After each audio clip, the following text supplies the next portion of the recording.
Welcome to the Retreadcast, the regular video podcast series for the tyre retreading industry. And welcome to episode 28 of our series. Now, people who are watching this video instead of listening to the podcast will see that we're in a very special place today. We're on the F1 pit straight of the Singapore Grand Prix. Now, David, we won't be talking about car tyres or racing tyres today. What do we have in store for today's episode? Well, Richard, we're very fortunate to be in the Lion City here today, and we'll be interviewing Chris Bloor, who's the International Sales and Marketing Director for Giti Tire. Now, Chris has got some very interesting views on the retreading industry. We're really looking forward to hearing what he's got to say. Absolutely. Well, there you have it. Let's get stuck into that interview with Chris Bloor from GT right now.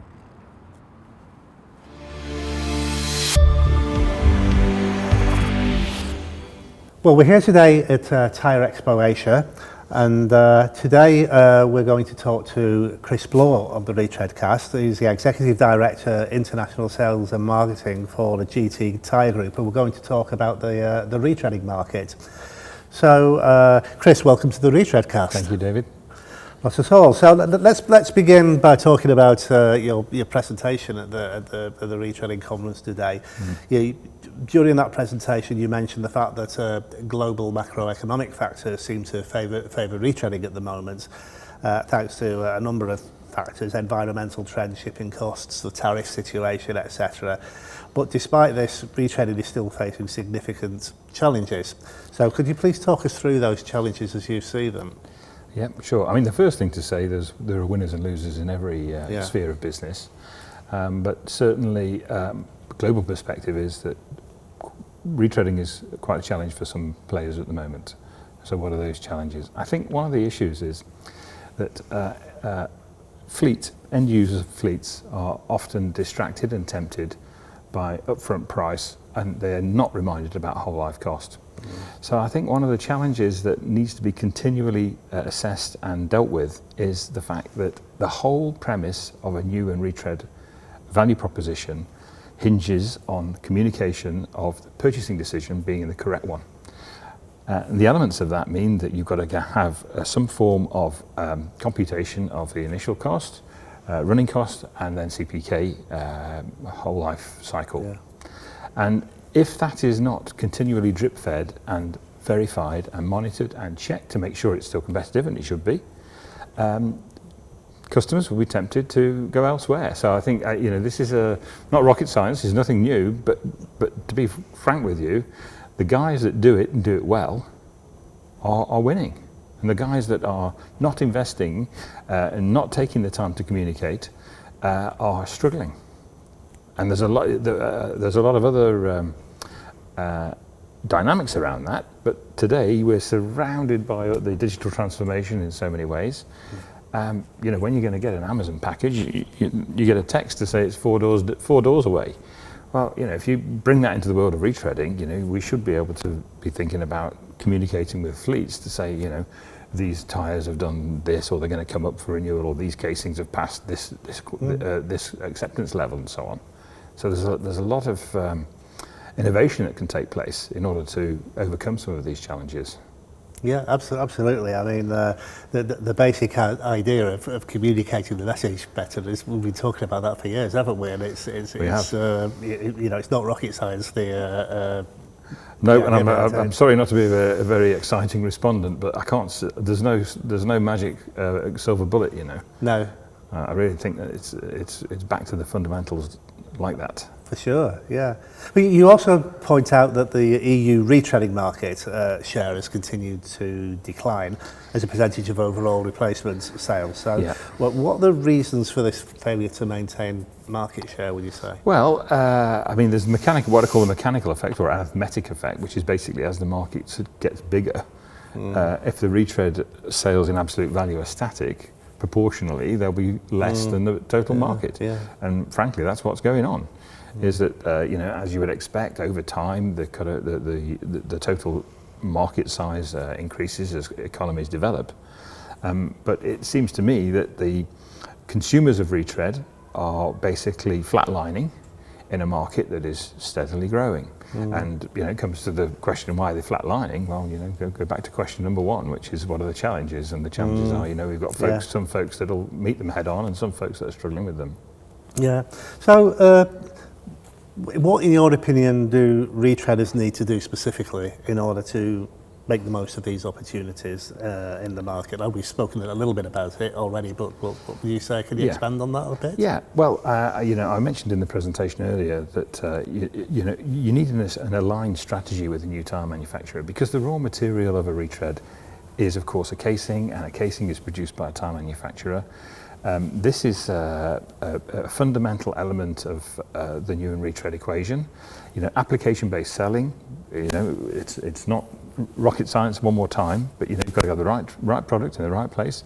Make sure the casings are managed and not damaged and easily reprocessable, because we know we can reprocess damaged casings, but the cost and time, manpower, consumables, cushion gum, and so on. So application-based sales, so advice of a tyre manufacturer to say, okay, this is the correct tyre for this application, let's work together, and this should be the matched retread in this application. And this needs to be hand in glove with a new tyre maker.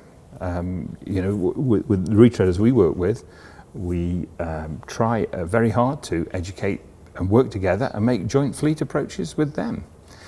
So it's a kind of symbiotic relationship, but if you're going to market on your own as a retreader, I think it's quite a tough gig, to be honest with you. Yeah. So another topic I wanted to talk about was, you talked about the need for the retread community to redouble its efforts to shape the context of regulatory frameworks, and particularly in terms of material reuse. So could you please expand a little bit on that thinking? Yeah, well, any business now is exposed to obligations regarding environmental, social and governance issues, ESG issues. I mean, the financial community, our banks and everything else in our business, we have strong commitments which we're obliged to furnish information about that. If we look at parallel markets or industries, I mentioned earlier, I learnt that single-use plastics are going to be banned in the UK very shortly, which spells the end of the business of single-use plastic production. Well, if the retread community could lobby and get a framework of regulatory framework that says, hey, you can't sell truck tyres unless they are retreadable. It's a self-fulfilling prophecy. It's good for the environment, it's good for the business, and it's responsible use of resources. So, there's an open door, I think, relating to that type of regulatory framework to be put out there, and it's worthy of time being invested by the retread community in order to do it. Time's been invested in the past relating to, trade sanctions and import duty, which is also part of the presentation, which frankly in Europe anyway hasn't worked. But something like that would have a rather more direct impact, in my opinion. Yeah, it's interesting. I remember sort of 15 years ago when I was with the RMA, banging my head against a brick wall trying to get people in government to understand the benefits of retreading. I think it says something that it's actually not even talking about the possibility that we might at some point want to actually get that message across, talking about regulatory framework in the way we just have. Yeah, I mean, that has gone up and up and up the agenda of any governmental or big business. I mean, it's people are used to pay lip service to this, but this is no longer the case. Yeah, because tomorrow. And for our children and children's children, people are really properly getting serious about this. Absolutely. So we should take the opportunity. Absolutely. So before we came on air, we were talking about some of the things that GT are up to at the moment in terms of the investment in the retreading programme. Can you tell us a little bit about that, both in terms of products and service? Well, the reason I'm sat here is we're real believers in retread. We design our tyres to be retreaded, and we lead by example because we actually arrange to have our tyres retreaded and branded as GT Retread Hot Cure tyres in the market. That takes place in Europe. We're investing in new tooling and equipment with a retread partner in Northern Europe. We have a long-standing business relationship with a retread partner in the UK, and again, we're renewing our tooling and pattern designs for the hot cure retread production in the UK.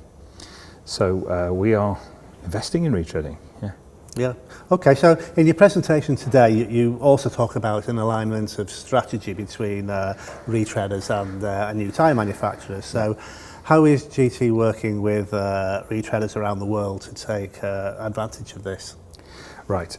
Well, we've got a couple of examples of this here locally in Southeast Asia and in other markets too. I mentioned earlier about this idea of having this partnership with a joint approach to fleets. So we've got the application-based sales, we've got the advice on preparation of the casing, buffing profiles, and all the other technical aspects of the preparation of the tyre.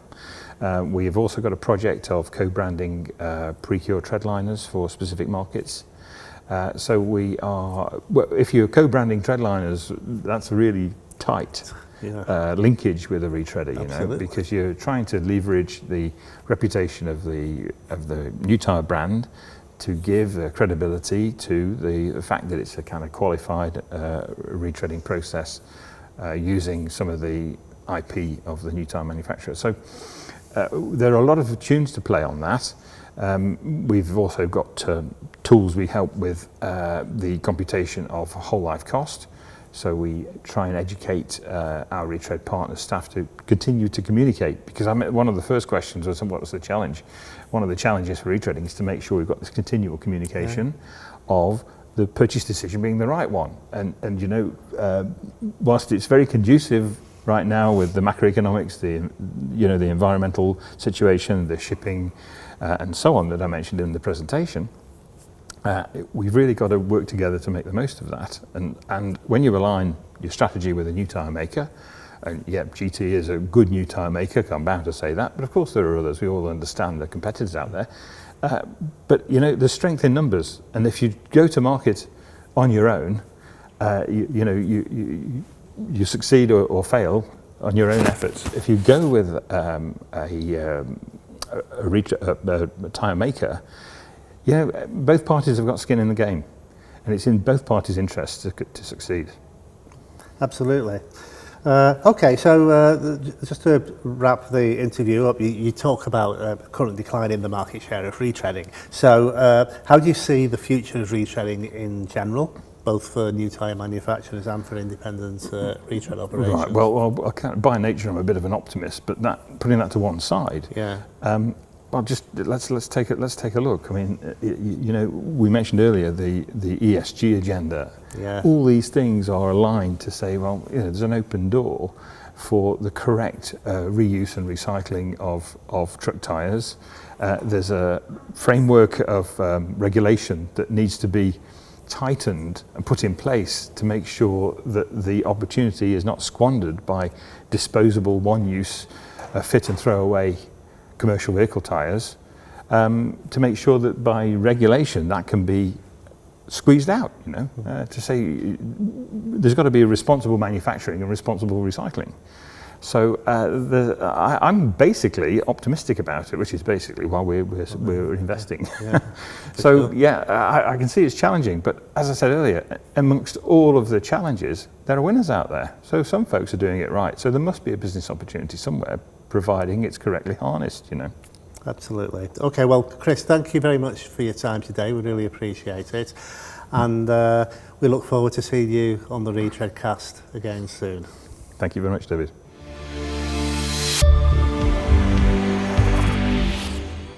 Thank you very much for watching and listening to episode 28 of the Retreadcast. We certainly hope you enjoyed that interview with Chris Bloor from GT.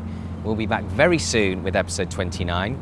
In the meantime, we hope you like and subscribe to our YouTube channel for Retreading Business, and do the same for our podcast on all our audio platforms. Until then, please stay safe.